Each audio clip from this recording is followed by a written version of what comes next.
নমস্কার, আমি প্রশান্ত শাস্ত্রী। আজকে কথা বলবো তুলা রাশিকে নিয়ে। 2026 এপ্রিল মাস তুলা রাশি বা তুলা লগ্নের জাতক জাতিকাদের কেমন কাটতে চলেছে এবং এ মাসে গ্রহগত অবস্থান কেমন থাকছে, কি হবে কি হবে না, সবটাই বিস্তারিতভাবে এই অনুষ্ঠানে আপনাদের সামনে তুলে ধরবার চেষ্টা করব। সবার প্রথমে যদি গ্রহগত অবস্থান এ মাসে তুলার জন্য দেখি, তুলা রাশির অধিপতি শুক্র মাসের 1 তারিখ থেকে 20 তারিখ পর্যন্ত আপনাদের রাশির সপ্তমভাবে অবস্থান করবে। 20 তারিখে শুক্রের ট্রানজিট হবে সপ্তম থেকে অষ্টম ভাব, অর্থাৎ বৃষ রাশির ঘরে সক্ষেত্রস্থ হবে। যদিও অষ্টম ভাব দুঃস্থান, তবু শুক্রের নিজ ক্ষেত্র, সেখানে শুক্র অবশ্যই বলশালী হবে। তবে 1 থেকে 20 যে শুক্রের অবস্থান, রাশিপতি লগ্নপতির যে অবস্থান সপ্তমভাবে, সেটা তুলার জন্য যথেষ্ট পজিটিভ।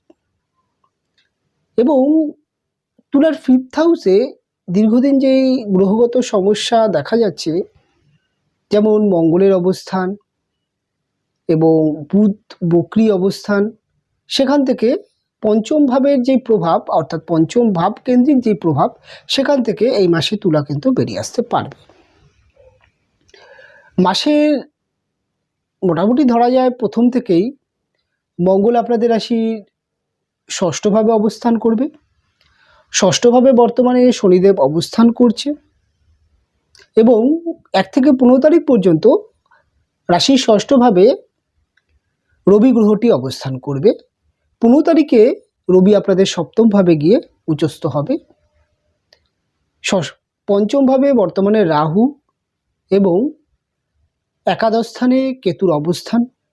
দেবগুরু বৃহস্পতি বর্তমানে আপনাদের ভাগ্যভাব থেকে গোচর করছে।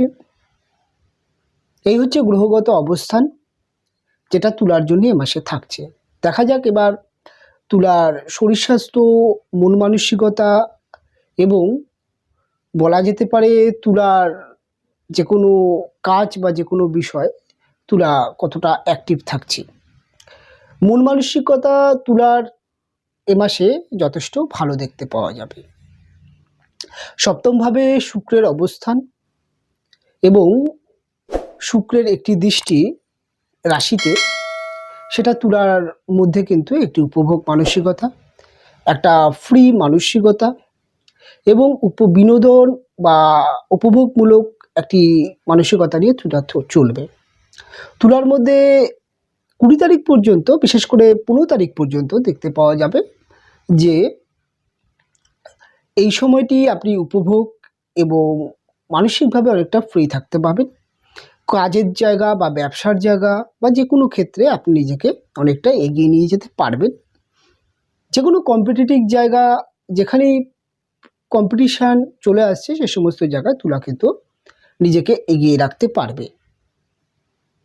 এবার শরীর স্বাস্থ্যর জায়গা যদি বলতে হয়, শরীর স্বাস্থ্যের জায়গা তুলার জন্য যেহেতু ষষ্ঠভাবে শনি মঙ্গল যোগ, মঙ্গল ষষ্ঠভাবে অবশ্যই পরাক্রম তৈরি করে। রবিও ষষ্ঠভাবে মোটামুটিভাবে যথেষ্ট ভালো হিসাবে দেখা হয়। তবে ষষ্ঠভাবে 3টি গ্রহের অবস্থান, শনি মঙ্গল এবং রবির এই অবস্থান, হেলথের জায়গা কিন্তু একটু ডিস্টার্ব থাকছে তুলার। পেটের প্রবলেম, মাঝে মাঝে ছোটোখাটো জ্বর, সর্দি কাশি, গা হাত পা ম্যাচ করা, এবং যাদের শারীরিক অসুস্থতায় ভুগছেন তারা কিন্তু এই সময়টি একটু মেডিসিন বা মেডিকেল ট্রিটমেন্টের ওপরে থাকতে হবে। এবং মহিলাদের ক্ষেত্রে, বিশেষ করে তুলা রাশির মহিলাদের ক্ষেত্রে এই সময় সে গাইনো প্রবলেম, বিভিন্ন রকম সমস্যা সেটা দেখা যেতে পারে। অর্থাৎ হেলথের জায়গা এক কথায় তুলার জন্য এ মাসটি খুব একটা ভালো নয়। এবং তুলা রাশির জাতক বা জাতিকাদের যেটা মেন দেখতে পাওয়া যাবে, সেটা হচ্ছে ষষ্ঠভাবে এই মঙ্গল এবং রবির এবং শনির সাথে এই অবস্থান, এটা কিন্তু এক কথায় বলতে গেলে যেটা বলছিলাম খেলাধুলার ক্ষেত্রে বা কম্পিটিশান যে কোনো প্রতিযোগিতা, সেটা খেলাধুলার হতে পারে, সেটা অর্থাৎ ক্রিয়েটিভিটি লাইনে হতে পারে, অর্থাৎ গান বাজনা, এই সমস্ত জায়গায় প্রতিদ্বন্দ্বীকে আপনি কিন্তু পরাস্ত করতে পারবেন এবং আপনার কিন্তু কম্পিটিশানে জয়লাভ পাওয়ার সম্ভাবনা আছে। চাকরির ইন্টারভিউ বা যে কোনো বলা যেতে পারে চাকরির জয়েনিংয়ের জন্য সময়টি যথেষ্ট ভালো। তবে একটা জিনিস যেটা দেখা যায়, এই সময় কিন্তু আপনি অতিরিক্ত পরিমাণে ওভার কনফিডেন্স হয়ে যেতে পারেন, সেটা কিন্তু আপনার সমস্যা আসতে পারে। এবং আরেকটা জিনিস যেটা হচ্ছে, খেলাধুলা যারা করছেন বা তাদের ক্ষেত্রে কিন্তু রিস্ক নিয়ে কোনো পদক্ষেপ গ্রহণ করলে, অর্থাৎ রিস্কি পদক্ষেপ হতে যেটি শরীরে চোটাঘাত লাগতে পারে, সেটা কিন্তু আপনার জন্য চোটাঘাত আনতে পারে। তাই যে কোনো স্টেপ বা যে কোনো রিস্কি পদক্ষেপ খেলাধুলার ক্ষেত্রে, সেটা কিন্তু আপনাকে বুঝে নিতে হবে যে চোটাঘাত লাগার একটা সম্ভাবনা আছে। তুলার এডুকেশান কেমন থাকছে? এডুকেশানের জায়গা এ মাসে কিন্তু যেটা দেখা যাচ্ছে, প্রাইমারি এবং হায়ার এডুকেশনের জায়গায় সমস্যা অনেকটাই কাটছে। সমস্যা থেকে তুলা এডুকেশনের যে সমস্যা, বাধা বিপত্তি বা বিভিন্ন রকম যেই সমস্যাগুলো থাকে, সেখান থেকে অনেকটাই বেরিয়ে আসতে পারবে। উচ্চশিক্ষার জন্য সময়টা অনেকটা ভালো। প্রাইমারি এডুকেশন, ছোটো ছোটো ছেলেমেয়েদের পড়াশোনায় মন বসতে দেখতে পাওয়া যাবে। তবে বুধ এ মাসের মোটামুটি বলা যেতে পারে 11 তারিখের পরে আপনাদের রাশি ষষ্ঠভাবে যাবে, সেখানে গিয়ে নিচস্থ হবে। অর্থাৎ পড়া ভুলে যাওয়ার প্রবণতা, সেটা কিন্তু একটু দেখতে পাওয়া যেতে পারে। অর্থাৎ পড়াশোনার প্রতি বেশি ফোকাস রাখতে হবে। এবং তার সাথে সাথে বুধ কিন্তু অনেক ক্ষেত্রে দেখা যায় যে যখন নিচস্থ হয়, যেহেতু শনি এবং এখানে মঙ্গলের প্রভাব থাকছে, বুধ কিন্তু অনেকটাই নিচস্থ হয়ে যায়, অর্থাৎ বুধের যে প্রভাব সেটা কিন্তু অনেকটাই কম দেখতে পাওয়া যাবে। কিন্তু একটা জিনিস মাথায় রাখতে হবে, পরীক্ষার বোর্ডে যারা পরীক্ষা দেবেন তাদের ক্ষেত্রে কিন্তু বাড়তি প্রস্তুত হয়ে যেতে হবে। তাড়াহুড়ো করে পরীক্ষার বোর্ডে লিখতে গেলে বা চাকরির ইন্টারভিউ যারা দিচ্ছেন তাদের ক্ষেত্রে তাড়াহুড়ো করলে অনেক সময় যেটা হতে পারে যে ভুলে যাওয়ার ব্যাপার কিন্তু দেখতে পাওয়া যেতে পারে। কোনো ক্ষেত্রে বা কোনো ডিসিশান, কোনো সিদ্ধান্ত নেওয়ার ক্ষেত্রে ওভার কনফিডেন্স হলে চলবে না। এবং আপনি এই সময় যে কোনো গুরুত্বপূর্ণ সিদ্ধান্ত নিচ্ছেন, সেটি ব্যবসার ক্ষেত্রে, সেটি চাকরির ক্ষেত্রে, লাইফের যে কোনো পারপাসে আপনাকে কিন্তু গুরুত্বপূর্ণ সিদ্ধান্তের ক্ষেত্রে একবার নয় 5 বার ভেবে নিতে হবে। ভুলভ্রান্তি হবার একটি সম্ভাবনা আছে। রিস্কি কোনো রকম ইনভেস্টমেন্ট থেকে এই সময় আপনাকে অনেকটাই বিরত থাকতে হবে। তুলা রাশির জাতক জাতিকাদের গৃহ পরিবেশ এ মাসে কেমন থাকবে? গৃহ পরিবেশের ক্ষেত্রে যেটা দেখা যাচ্ছে, চতুর্থপতি শনি ষষ্ঠভাবে বসে আছে এবং মঙ্গল এবং রবির সাথে। এটা মায়ের হেলথ একটু ডিস্টার্ব করায়। মা কিন্তু এই সময় শারীরিক দিক থেকে একটু অসুস্থতা থাকতে পারে। মাকে নিয়ে একটু দুশ্চিন্তা, মায়ের হেলথ আপস অ্যান্ড ডাউনস হতে পারে। এটা নিয়ে কিন্তু একটা আপনাকে অর্থাৎ মায়ের হেলথ সম্পর্কে আপনাকে কিন্তু বেশি সচেতনতা রাখতে হবে। মায়ের মধ্যে এই সময় একটু মাথা গরম, জেদ সমস্যা বাড়তে পারে। অর্থাৎ মায়ের সাথে কিন্তু আপনার মা এই সময় অত্যন্ত পরিমাণে কিন্তু খিটখিটে মেন্টালিটির হতে পারে, রাগ বেশি হতে পারে এবং মা কিন্তু মানসিকভাবে ছোটো ছোটো কারণে বিচলিত হয়ে পড়তে পারে। সেটা কিন্তু দেখা যেতে পারে। পারিবারিক যেই সম্পর্কগুলো, ভাইয়ের সাথে আপনার যে বন্ডিং বা পরিবারে যা অন্যান্য সদস্য আছে, সেটা বাবা হতে পারে, পরিবারের ব্যক্তিরা এই সময় তাদের মধ্যে কিন্তু একটা অস্থির মানসিকতা এবং তাদের মধ্যে ধৈর্য ক্ষমতা কমে যাওয়া, পরিবারের মধ্যে যে অ্যাডজাস্ট মানিয়ে নেওয়ার যে ব্যাপারগুলো, সেগুলো কমতে দেখতে পাওয়া যাবে। কাজেই পারিবারিক পরিস্থিতি তুলার জন্য এই সময় কিন্তু খুব একটা অনুকূল নয়। কাজেই পরিবারে যে কোনো কিছুতে সিদ্ধান্ত গ্রহণ করার ক্ষেত্রে, যে কোনো পরামর্শ দেওয়ার ক্ষেত্রে বা যে কোনো বিষয়ের ক্ষেত্রে আপনাকে কিন্তু মাথায় রাখতে হবে, যে কোনো কারণে ঝামেলা অশান্তি হতে পারে। কাজেই নিজেকে যতটা বাঁচিয়ে চলা যায় সেটা কিন্তু ভালো।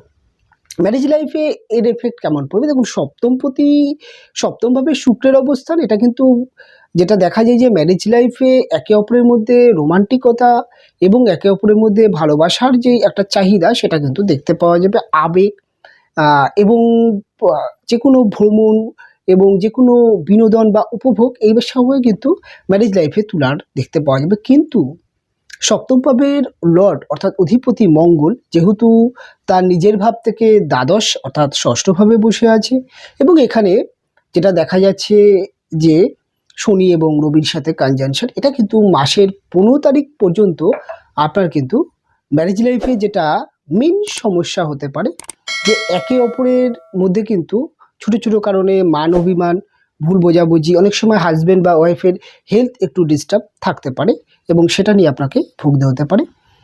এবং 15 তারিখের পরে যখন রবি আপনাদের রাশির সপ্তমভাবে গিয়ে উচ্চস্থ হবে, এটা কিন্তু আপনার যিনি জীবনসঙ্গিনী হাজব্যান্ড হতে পারে বা ওয়াইফ, তার কিন্তু মধ্যে রাগ, জেদ, মাথা গরম, তিনি কিন্তু আপনাকে কোনো কারণে ডমিনেট করে ফেলতে পারে। অর্থাৎ এই সময় আপনার জীবনসঙ্গিনীর মধ্যে একটা ডমিনেটিং নেচার, মাথা গরমের প্রবণতা এবং একটা কিন্তু বলা যেতে পারে গরম পরিবেশ, সেটা কিন্তু বিবাহিত জীবনে থাকতে পারে। তাই কাজেই বিবাহিত জীবন এবং সাংসারিক জীবনে এই মাসটা আপনাকে অনেকটাই ধীরে চলগতি অবলম্বন করতে হবে। যতটা নিজেকে বাঁচিয়ে চলা যায়, ঝামেলা অশান্তি এবং যে কোনো সমস্যায় না জড়ানো যায়, ততটাই ভালো। বাড়িঘর কেনা বেচার ক্ষেত্রে এই মাসটি তুলার জন্যে মধ্যম প্রকৃতির আছে। তবে যাদের এই মাসে বাড়িঘর কেনা বা বিক্রি করার রেট আছে রেজিস্ট্রেটেড, তাদের ক্ষেত্রে বিষয়টি আলাদা। যদি আপনি চাইছেন যে এই মাসে বাড়িঘর কিনবেন বা বেচবেন, আমার মতে এই মাসটাকে আপনি অ্যাভয়েড করে গেলেই ভালো হবে। লোন প্রাপ্তিযোগ বা লোনের ক্ষেত্রে কিছু ভোগান্তি হতে পারে, লোন পরিশোধের ক্ষেত্রে কিছুটা চাপ আসতে পারে। তবে লোন পরিশোধ হবে। লোন প্রাপ্তির ক্ষেত্রে একটু চাপ আসলেও লোন কিন্তু প্রাপ্তিযোগ আছে, কিন্তু একটু চাপ আছে, অর্থাৎ একটু আপনাকে বেশি পরিমাণে যেটা হয় যে সাফার করতে হতে পারে। তবে তুলা রাশির জাতক জাতিকাদের মেন যেই আলোচনা, যে অর্থনৈতিক জায়গা, ফিনান্সিয়াল জায়গাটা এ মাসটা কেমন থাকছে। দেখুন, তুলার সেকেন্ড হাউসের লর্ড মঙ্গল, অর্থাৎ ধনভাবের অধিপতি মঙ্গল, এবং মঙ্গল আপনাদের সপ্তম ভাবের অধিপতি, অর্থাৎ আপনার ব্যবসা এবং আপনার অর্থ, এ দুটোই কিন্তু তুলা দেখছে। যদি আপনি বিজনেসের মধ্যে থাকেন, এবার সে ব্যবসার ক্ষেত্রে তুলার কিন্তু একটু সমস্যা থাকছে। অর্থাৎ ব্যবসার ক্ষেত্রে একটু দেখা যাচ্ছে যে মার্কেটে প্রচুর পরিমাণে টাকা পড়ে আছে, কিন্তু আপনার কাছে টাকা পয়সার যোগান কম, এটা দেখতে পাওয়া যেতে পারে। অনেক ক্ষেত্রে দেখতে পাওয়া যাবে যে মার্কেটে এতটা পরিমাণে যে আপনার টাকা আটকে আছে, যার জন্য আপনার রানিং পুঁজির অভাবে ব্যবসার ক্ষেত্রে কিছু সমস্যা আসতে পারে, অর্থাৎ ব্যবসা স্মুথ চালাতে সমস্যা হতে পারে। কালেকশন খুব কম দেখতে পাওয়া যাবে। কাজেই ব্যবসার ক্ষেত্রে অতিরিক্ত ধার বাকি দেওয়া থেকে বিরত থাকতে হবে, ব্যবসার মধ্যে নিয়ন্ত্রণ রাখতে হবে। অতিরিক্ত সেলের চক্করে পড়ে, অর্থাৎ অতিরিক্ত সেল করতে গিয়ে আপনি একটা বড় অ্যামাউন্ট বাকি দিলেন, তারপরে পরবর্তী দেখা গেল যে সারা মাস ব্যবসার ক্ষেত্রে ফির অর্থনৈতিক অভাব আসতে পারে। তাই এই ধরনের কাজের থেকে আপনাকে কিন্তু বুদ্ধি দিয়ে এবং বিচার বিশ্লেষণ করে ব্যবসাকে নিয়ন্ত্রণ করতে হবে। এবং অর্থের যোগান একটু কম থাকছে। তবে বলা যেতে পারে যে সপ্তমভাবে শুক্র থাকার জন্যে কিছু বিজনেস খুব ভালো দেখতে পাওয়া যাবে। সমস্যা ভালো বলতে, যারা বলা যেতে পারে ইলেকট্রনিক্স গ্যাজেটের বিজনেস করেন, যারা ফ্যাশনেবল দ্রব্যের বিজনেস করেন, যারা ইন্টেরিয়র ডেকোরেশনের বিজনেস করেন, যারা বিউটিশিয়ান বা পার্লার এই ধরনের জায়গা আছেন, যারা বলা যেতে পারে রেডিমেড আইটেমের বিজনেস করছেন, যারা ট্যুর অ্যান্ড ট্রাভেলসের বিজনেস করছেন, যারা ফ্যাশনেবল দ্রব্য, গিফট আইটেম এই সমস্ত বিজনেস করছেন, তাদের জন্য ব্যবসা মোটামুটি ভালো। যারা অনলাইন প্রফেশনাল আছেন, যারা সেলফ প্রফেশনাল আছেন, তাদের জন্য মাসটা যথেষ্ট ভালো। চাকরি ক্ষেত্রে তুলার এ মাসে কেমন থাকছে? কর্মক্ষেত্রে যেটা দেখা যাচ্ছে যে তুলার কর্মের ক্ষেত্রে এই মাসটা কর্মপরিবেশ আপনার জন্য যথেষ্ট ভালো। কর্মের ক্ষেত্রে কোনো রকম বড় সমস্যা নেই। তবে সরকারি চাকুরি যারা করছে, তাদের ক্ষেত্রে কিন্তু কাজের প্রেশার বাড়তে দেখতে পাওয়া যাবে। এটা স্বাভাবিক বিষয় যে এই মাসটি ইলেকশনের মাস। যারা বেঙ্গলে আছেন, যেহেতু আমার প্রোগ্রাম তো শুধুমাত্র বেঙ্গলের মানুষ দেখছেন না, বাংলাদেশ দেখছে এবং ত্রিপুরার মানুষ দেখছেন, আসামের মানুষ প্রচুর দেখেন, এবং আউট অফ স্টেটে যারা আছেন বাঙালি, তারাও কিন্তু আমার প্রোগ্রাম দেখেন। শুধুমাত্র বেঙ্গলের ক্ষেত্রে ইলেকশনের জন্য বাড়তি চাপ থাকছে, কিন্তু অন্যান্য স্টেটে যারা সরকারি চাকরি করছেন, অন্যান্য কান্ট্রির ক্ষেত্রে বলছি, তাদের ক্ষেত্রে কিন্তু কাজের বাড়তি প্রেশার এটা কিন্তু দেখতে পাওয়া যাবে। এবং কাজের মধ্যে একটা অতিরিক্ত চাপ বা জটিলতা তৈরি হতে পারে। কিছু ক্ষেত্রে দেখা যেতে পারে কর্মপরিবেশে বসের কাছে আপনাকে কিন্তু বেশি প্রেশার আসতে পারে। প্রমোশন বা মাইনাপত্র বৃদ্ধি এই সময় আশা না করাই ভালো। তবে চাকরি ক্ষেত্রে ফিনান্সিয়াল একটু চাপ থাকতে পারে, অর্থাৎ মাইনাপত্র টাইম মতো আপনি হয়তো পেলেন না, কিছু টাকা আটকে গেল, কোনো একটা জায়গায় আপনার টাকা পাওয়ার একটি যোগ আছে, হঠাৎ সে টাকা দিল না, এরকম কিছু সম্ভাবনা থাকতে পারে। এবং সবথেকে বড় যেটা দেখা যাবে তুলার ক্ষেত্রে, যে ফিনান্সিয়াল একটা ক্রাইসিস থাকছে। ওভারঅলভাবে যদি তুলার বলতে হয়, অর্থনৈতিকভাবে তুলা কিন্তু এ মাসে খুব একটা ভালো থাকবে না, কাজেই অর্থ বুঝে খরচ করতে হবে, বাড়তি খরচ এড়োতে হবে। তবে প্রেম বা ভালোবাসার জায়গায় এই মাসটি আপনার যথেষ্ট ভালো আছে। প্রেম ভালোবাসার সম্পর্কে কোনো রকম সমস্যা নেই। ম্যারেজ লাইফে কিন্তু একে অপরের মধ্যে ভালোবাসা, বনিবনা সমস্ত কিছু থাকবে। আপনার হাজব্যান্ডের রাগ, ঝামেলা, অশান্তি যাই হোক আপনার পাশে থাকবে, এবং সম্পর্কের মধ্যে বড়সড় জটিলতা সেটা কিন্তু আসতে দেখতে পাওয়া যাবে না, কেননা শুক্রের অবস্থান ভালো আছে এবং দেবগুরু বৃহস্পতির অবস্থান ভালো আছে। ঝামেলা অশান্তি যদি সেরকম হয় বড় জায়গায় যাবে না। ডিভোর্স বা ডিভোর্সের মামলা, আইনত জটিলতা, এই সমস্ত সমস্যা মাসের বলা যেতে পারে 20 তারিখের পর থেকে কিন্তু ভালো একটা দিক দেখতে পাওয়া যাবে। যে কোনো রায় বা যে কোনো কিছু যদি 20 তারিখে মামলা মোকদ্দমা ডেট থাকে, বা 20 তারিখের পরে যদি আপনি যদি কোনো একটি মামলার মোকদ্দমা করতে চান, ডিভোর্স হতে পারে বা অন্যান্য ক্ষেত্রে, তার জন্য কিন্তু 20 তারিখের পরে সময়টা ভালো। 1 থেকে 20 সময়টা খুব একটা ভালো নয়। বিবাহযোগ বা বিয়ের জন্য পাত্রপাত্রীর সন্ধান, তার জন্য কিন্তু এই মাসটা মোটামুটি ঠিকঠাক আছে, কোনো সমস্যা নেই। ওভারঅলভাবে যদি বলা যেতে পারে তুলার ক্ষেত্রে এই মাসটি মধ্যম প্রকৃতির থাকছে। লটারি, ফাটকা, শেয়ার মার্কেটে প্রাপ্তিযোগ আছে, তবে বুধের পজিশন খুব একটা ভালো নেই। শেয়ার মার্কেটের ক্ষেত্রে ধীরে চলো গতি অবলম্বন করতে হবে, এবং লটারি ফাটকায় আপনি ভাগ্য পরীক্ষা করতে পারেন, তবে নিয়ন্ত্রণে। ধনভাব বা ধনপতির অবস্থান ভালো নয়, তবে আগামী মাস কিন্তু অর্থনৈতিক জায়গায় অনেকটা চাঙ্গা হচ্ছে। ম্যারেজ লাইফ সমস্যা অনেকটা কমতে দেখতে পাওয়া যাবে, এবং যে সমস্যা চলছে দীর্ঘদিন ধরে সেই সমস্যা থেকে বেরিয়ে আসতে দেখতে পাওয়া যাবে তুলা রাশির জাতক জাতিকাদের। ওভারঅলভাবে আজকের অনুষ্ঠান অনেকটা দীর্ঘ হয়ে গেল। আজকের অনুষ্ঠান এখানে শেষ করব। ফিরে আসবো পরবর্তী লগ্ন বা রাশির অনুষ্ঠান নিয়ে। আপনারা ভালো থাকবেন, সুস্থ থাকবেন, দেখা হবে পরবর্তী অনুষ্ঠান।